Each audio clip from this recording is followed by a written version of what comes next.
Today, we are going to go a little bit back to uh, people who inspire us and who have built, this one in particular has built an amazing uh, media blueprint for us entrepreneurs, content creators.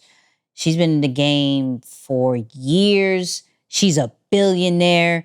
She was the first Black female in the billionaires list in Forbes, I believe. And if you don't know who I'm talking about, of course, we got to talk about Oprah, right? And how we're going to go about this is pretty much getting the clues of how she's built her brand, how she's built her media empire, and just different clues, everything from how to start to like having full control of your platform to reinvesting in your business. We're covering it all today and I'm excited. So let's go with the very first one, very first tip from Oprah, which is do you go with your job or figure out your calling? Let's hear what she says. Your real job in life is to figure out what it is you are called to do. And you use a job until you can figure out what the calling is. Because a job is necessary to survive and you live in a world where so in my early days, I had a job. I had a job until I could figure out what it was really, what that gave my life its purpose and meaning.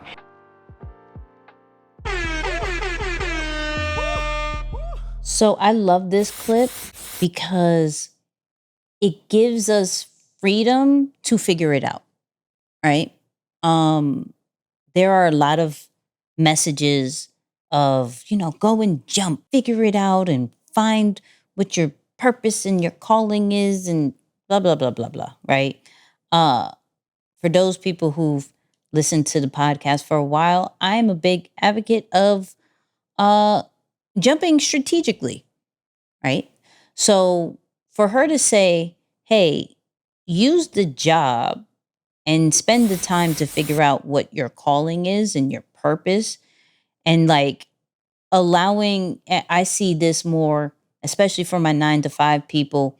How do we leverage the resources that the job gives us, the time off that the job gives us, and it sometimes seems hard as far as, okay, if I work 9 to 5 and then I got to come home and work on my business and work on the branding and marketing side of everything. But there's one thing you don't have to worry about, which is finances. And one thing that is super stressful in the beginning of starting entrepreneurship and in the beginning of becoming a media mogul like her, if that's the route that you're trying to go, content creator, how whatever, is that we tend to create or produce different products and services that we don't necessarily need to do because of money, because we're trying to go through the hustle way of, okay, I got to pay these bills. So I got to work with everybody. I got to, if I'm known as a plumber, but they need electric work, I'm already in the house. Well, I'm going to do handyman. I'm going to just do it all. Right.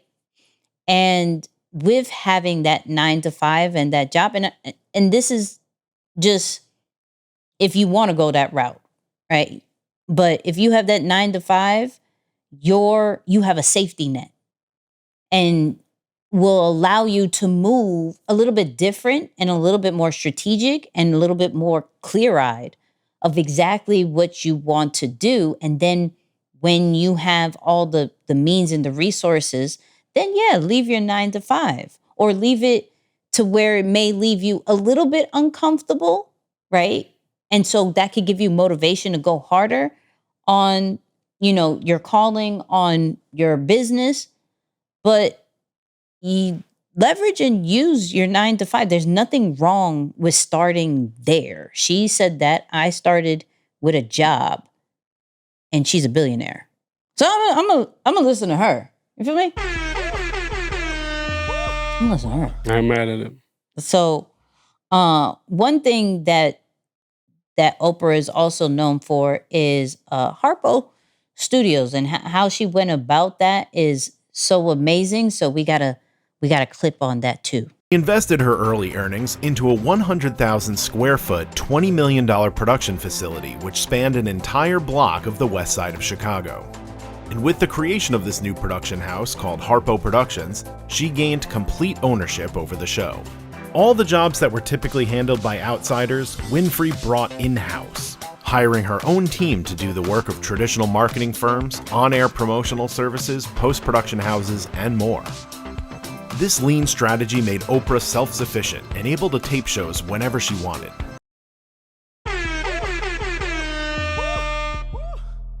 Man, we don't know Oprah the way we know her today if it wasn't for that move right there, right? You're talking about the foundation that allowed the OWN network to follow after, as well as really just the great interviewer, and maybe not so much just interviewer or media personality, but the message that she wanted to infuse into the world.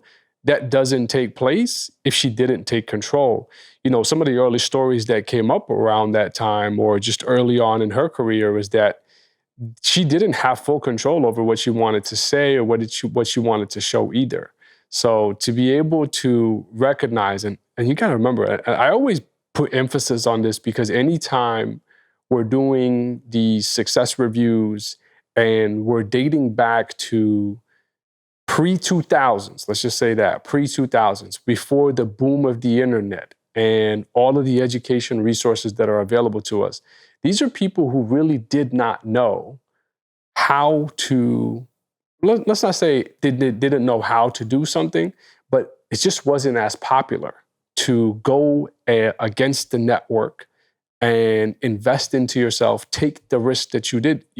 You were probably, I don't know, you represented 3 to 5% of the people who are doing such things, especially as female and a minority. Like a Black woman to do that, I think is really impeccable stuff. But I just got to add emphasis, the fact that that move right there lays the foundation for everything we know her as today, right? So, you know, of course, people that come to mind, I think of Trap when I hear this, people who are really following that similar blueprint and saying, yes, I have my own creative outlet. I have social media that I can express and show what I want, but how can I take that a step further to really maximize my output from a content production, from a content standpoint, right? Because ultimately, that's what you're in the business of if you're relying on content to spread your message and expand your brand's reach. So for those of you listening or watching to this, you have to really ask yourself, what else can you do to take another step further toward a content production house? And I don't mean like a physical building or something of that nature, but just something that really allows you to lay your foundation for the moves that you want to make into the future, right? Like I said, Harpo Studio, when I have a breakdown here of her deal when she partnered with Warner Brothers to bring about the OWN network. Now, the cool thing is you don't hear Warner Brothers really ever mentioned when you hear about the Oprah Winfrey network, right? The OWN. But that was a 50-50 deal that came into it. And again, what was the main foundation or the thing that she leveraged to make that deal happen? Harpo Studio. So for those of you listening, what's going to be your definition of Harpo Studio? So good. So the third tip has everything to do with what not to do when you're figuring out, what your niche is, what your topic is, what your maybe even calling is. What do you don't want to do? So let's see what she says about that. I started to feel that reporting wasn't for me. So I was torn between what the world was saying to me and what I felt to be the truth for myself. It felt like an unnatural act for me reporting, although I knew that to a lot of people it was glamorous. And I will say this, knowing what you don't want to do is the best possible place to be if you don't know what to do. Because knowing what you don't want to do leads you to figure out what is it you really do want to do.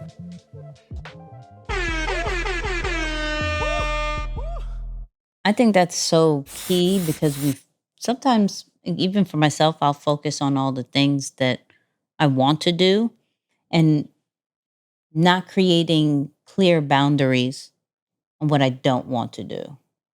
Right.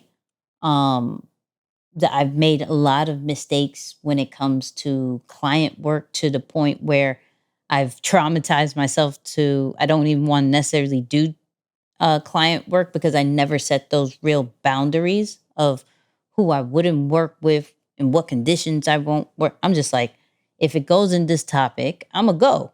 I'm gonna work with this person. I'm gonna do these things and I've drained myself um, from wanting to do anything afterwards.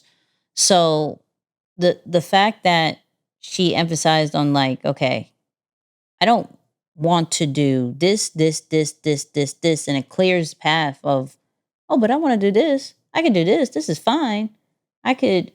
So maybe establishing those no's of what you won't do, who you won't work with, uh, shoot, the hours you won't do at a certain time point. I'm not answering any, work calls, answering any emails, to any of that.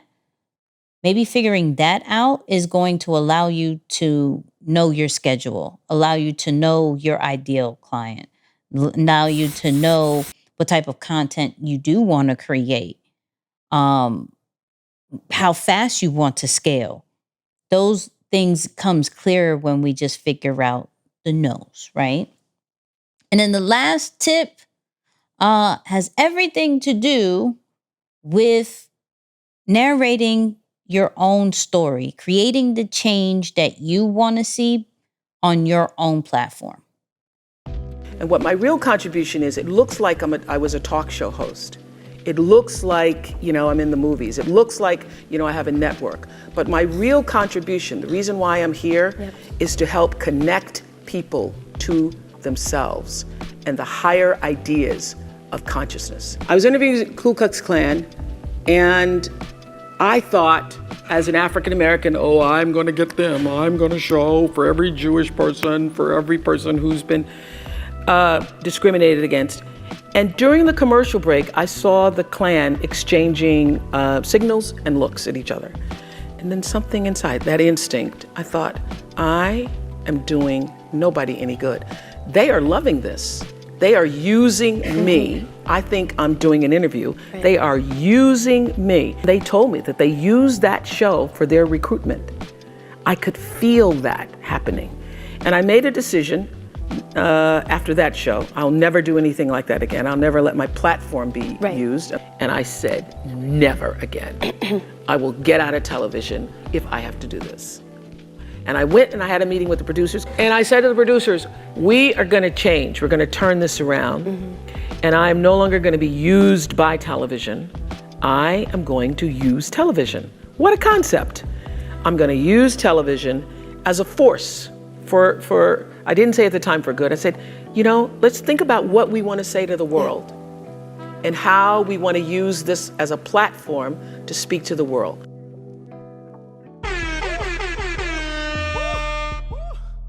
This part is so critical, man. What's funny is that as I was doing some of the research today, I heard her say that story in a different video, and maybe it wasn't with the KKK. I think it was even with another group where she tried to address racism.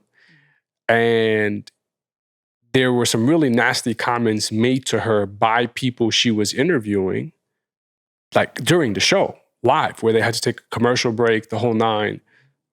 Really unprofessional. But what she did was, and this is why consistency and longevity are so important, she kept going. And by kept going, I mean years went by. she brought those same people back on the show because, say, 10, 15, 20 years previous to, it was not common, again, for someone, a female of that matter, at that time at least, to stand up directly towards racism.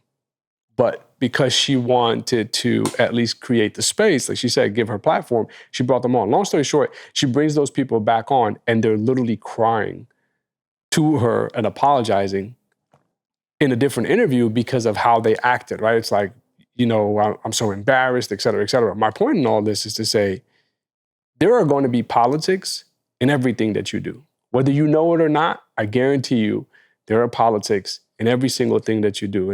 Even inside of entrepreneurship, there are politics. You might think like, oh, I live in the corporate world because I don't like politics. In entrepreneurship, there are politics. In content creation, there are politics. The platforms that you use, there's also politics. But you have a very important decision to make. And the beautiful thing about the ability of humans to make decisions is that's where you get to maintain your power. You can sit there and cry and talk about, man, I can't believe there's still politics. I left corporate and came to entrepreneurship and look at this stuff still happening to me. Or you can say, similar to what she chose, let me focus on playing the game to manipulate it in a positive way so that I can contribute my greatness or my calling or my message that I ultimately want the people to receive in spite of whatever politics, there are. All right, so that's a decision that I think everyone has to make, especially when you enter the space, is do you get caught up in the mess or do you just work your way around it to focus on the main thing? Because ultimately, and I love how she said it, I think I heard E say this as well, it's like you're feeding people candy with the medicine wrapped inside of it. So you think you're getting the shows and the movies and the network, but what in reality, what she's serving you is something that she truly believes is important. All right, to get to know yourself or to discover your calling and your purpose. So that's important, man. That's important. I love that she stayed true to that despite of the growth and everything she had to navigate. Facts. So thank you, Oprah, for leaving the clues, because I think each and every one of those, and that's just 4 of the many that she's left. But right there tells us in my thought process of how to start from everything from the job to the calling to figuring out, the do's and the don'ts of your brand and your business to then reinvesting to then, creating the change that you want to see. And that pretty much sums up everything about how to really just start and even in the middle side of building a brand and a business. So shout out to Oprah.